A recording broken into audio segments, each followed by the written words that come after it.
Soy el doctor Francisco Alberca.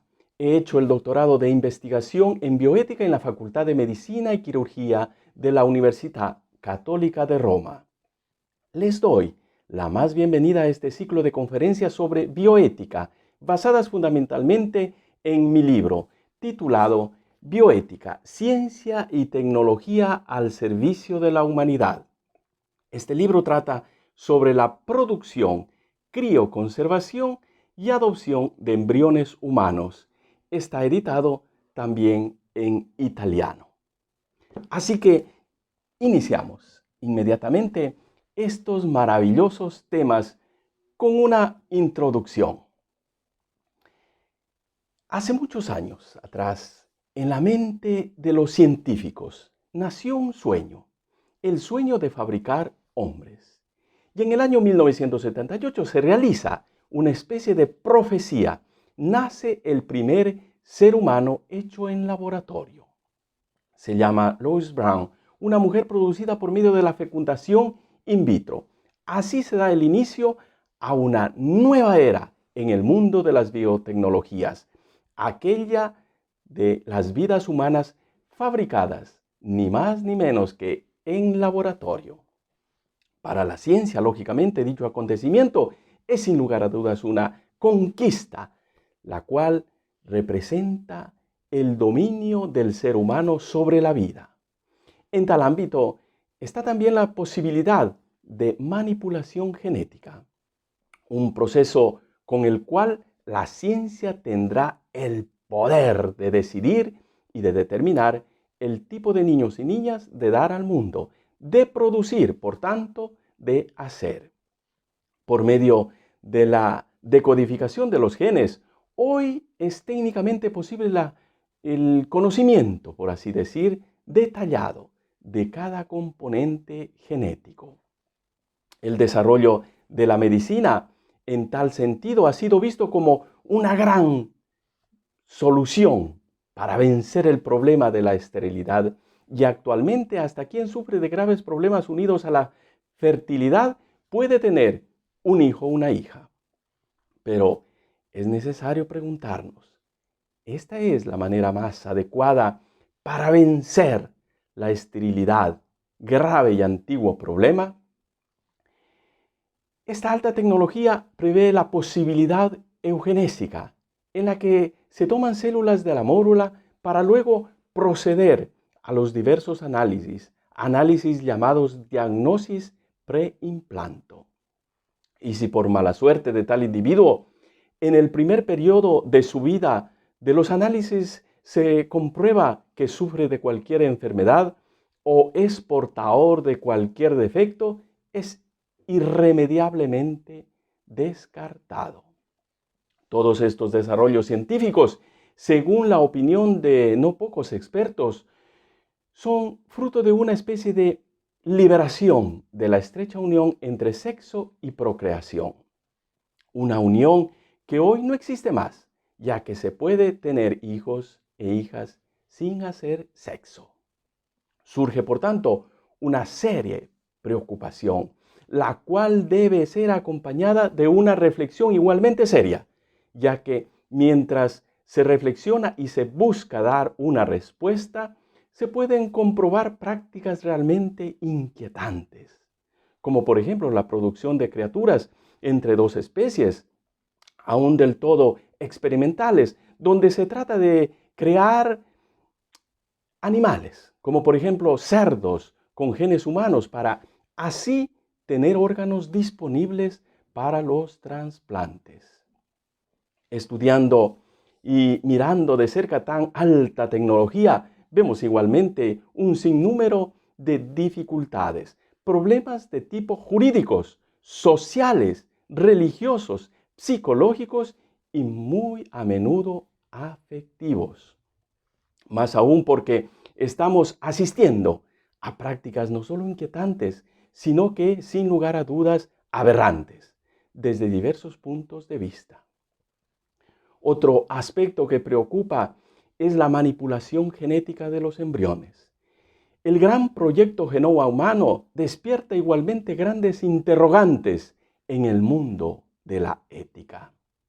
de frente a una realidad así no tan fácil, no podemos ser indiferentes a las palabras de San Juan Pablo II, el cual en un convenio de medicina afirmaba: el desarrollo de la ciencia sufre de una gran ambivalencia de fondo. Mientras de una parte consiente al hombre de tomar en mano el propio destino, lo expone de la otra parte a la tentación de ir más allá del límite de una razonable dominio de la naturaleza, poniendo en peligro la misma sobrevivencia y la integridad de la persona humana. La ingeniería genética, sobre la base del conocimiento de la estructura químico-física del DNA y del funcionamiento de dichos materiales genéticos, ha desarrollado una serie de terapias, las cuales van sobre todo a actuar directamente sobre la información genética que se encuentra en tal material. Cabe preguntarnos, ¿qué cosa es y a qué cosa sirve la ingeniería genética? Es importante tener claro tales cuestiones. El profesor Serra afirma: es el conjunto de las técnicas con las cuales se pueden dar a una célula características genéticas, lo cual de otro modo no sería posible. La ingeniería genética, por medio de las técnicas de la fecundación in vitro, producen embriones humanos, algunos de los cuales serán transferidos en el útero materno, otros usados en la experimentación y otros congelados. La técnica más utilizada para producir embriones es la FIVET, que no es otra cosa que la fecundación in vitro por medio de transferencia de embriones. Esta técnica cada día se actualiza, se renueva, y es así como hoy se habla de la técnica de la micromanipulación de gametos, que no es otra cosa que la fecundación in vitro utilizando modernos y sofisticados métodos genéticos. En el campo de la bioética, las preguntas a las cuales se tiene que responder son fundamentalmente las siguientes: ¿por qué y desde cuándo la vida merece ser respetada y tutelada? ¿En qué medida y hasta qué punto es moralmente aceptado que el ser humano disponga de la vida? La dignidad del hombre y los derechos humanos, ¿en qué cosas se fundamentan? Y por último, ¿qué cosa es el ser humano y cuáles son sus derechos? Todas estas interrogantes no son ciertamente nuevas para la filosofía. Desde siempre, en efecto, la filosofía ha tratado de responder con argumentaciones conceptuales y racionales a todas estas preguntas existenciales y ha buscado siempre de atribuir y de dar el verdadero valor a la vida y a la existencia del ser humano. No obstante las múltiples argumentaciones a lo largo del desarrollo del pensamiento humano, las mismas preguntas continúan a hacer eco en el intelecto del hombre de hoy con extrema actualidad y tal vez diría con mayor intensidad y preocupación. Todo esto a causa del desarrollo exagerado y en un cierto sentido sin control de la ciencia y de la tecnología, que a menudo ignoran los principios fundamentales del respeto de la vida en general. El desarrollo muchas de las veces incontrolable de la ciencia y de la tecnología en biomedicina obliga a buscar el poner límites. Y así se pone el problema de la licitud de la intervención tecnológico-científico del ser humano sobre la vida. Y se busca dar una respuesta en lo que se refiere al utilizo de las nuevas técnicas de intervención artificial sobre la vida. El concepto de persona desde la antigüedad hasta nuestros días ha sido objeto de reflexión. Esta definición se presenta al hombre posmoderno con una serie de ambigüedades. En bioética y en bioderecho, el concepto de persona se utiliza muy a menudo de una manera superficial, sin hacer una atenta reflexión sobre el ser ontológico de la persona misma. Se trata de reflexiones empíricas, las cuales llegan a justificar diversos comportamientos y diversos modos de tratar las personas en el plan moral y jurídico. De tal manera, estamos asistiendo a un cambio en el modo de concebir la persona en el ámbito de la bioética y del bioderecho. Precisamente a causa de las actuales exigencias experimentales de la ciencia y de la tecnología, donde, por desgracia, no todos los seres humanos serían personas y no todas las personas serían seres humanos. Sin lugar a dudas, estamos viviendo en un tiempo de grandes, por no decir extraordinarios desarrollos, en especial modo en el campo de las ciencias biológicas y genéticas. Por tal motivo, hoy, hablar de bioética es un deber imprescindible y necesario, y además, sin lugar a dudas, muy difícil por la temática que trata. Los medios de comunicación cada día nos informan de nuevos descubrimientos y nuevos sucesos en el mundo de las biotecnologías, pero tenemos que preguntarnos si el lenguaje y los términos con los cuales dichos descubrimientos vienen denominados sean o no los correctos, dado que en el nivel teórico no faltan equivocaciones, sobre todo en relación a la posibilidad de una clara justificación racional de las normas éticas. Delante a no pocos equívocos, la complejidad del estatuto epistemológico de la bioética y del bioderecho se encuentran sin duda de frente a serios problemas, los cuales demuestran la crisis por la que están pasando los principios y valores que desde siempre la ética y el derecho han defendido.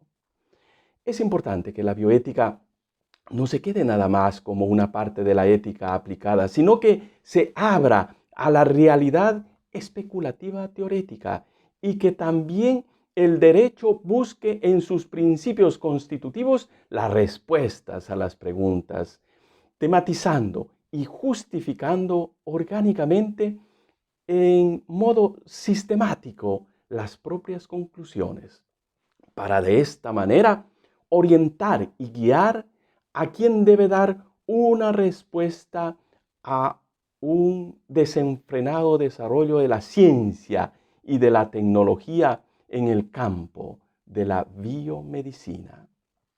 Son muy bien conocidas las últimas fronteras de la experimentación sobre el hombre, iniciando por los explantes o trasplantes de órganos, de tejidos y de diversas situaciones y sustancias humanas, como clonación, ensañamiento terapéutico, eutanasia, para luego pasar a la fabricación de animales o de especies transgénicas, a la producción artificial, a la procreación artificial, de donde provienen los así llamados embriones sobrenumerarios, a la crioconservación de embriones humanos para terminar con la manipulación genética y el actualmente más usado aborto, en sus múltiples términos, tales como aborto voluntario, aborto terapéutico, aborto selectivo, etc. De frente a todas estas prácticas biotecnológicas, únicamente la deontología médica es insuficiente a regular su licitud. También los legisladores y jueces se encuentran en dificultades. El veloz desarrollo de las ciencias de la vida llevan muchas de las veces a negar al derecho, por ende a los juristas, el tiempo necesario para dar juicios de valor equos, actitud que conduce a un poder técnico sobre el viviente. Actuando así, es fácil que los intereses equívocos sobre el desarrollo de las ciencias se adueñen de la situación. Por tanto, el utilitarismo, el liberalismo y el business encuentran el terreno fértil para su crecimiento. El desarrollo técnico-científico ha despertado en los últimos 10 años nuevas y específicas preguntas a la ética y al derecho. Es aquí que la bioética hace uso de la ética filosófica y de la filosofía del derecho para defender los fundamentos, los valores y el derecho del viviente en cualquier fase, estado o circunstancia que éste se encuentre. Basta por hoy. La próxima conferencia será sobre los aspectos técnicos de la fecundación artificial, tema que corresponde al primer capítulo de mi libro, Ciencia y Tecnología al servicio de la humanidad. Gracias por ahora y nos vemos la próxima.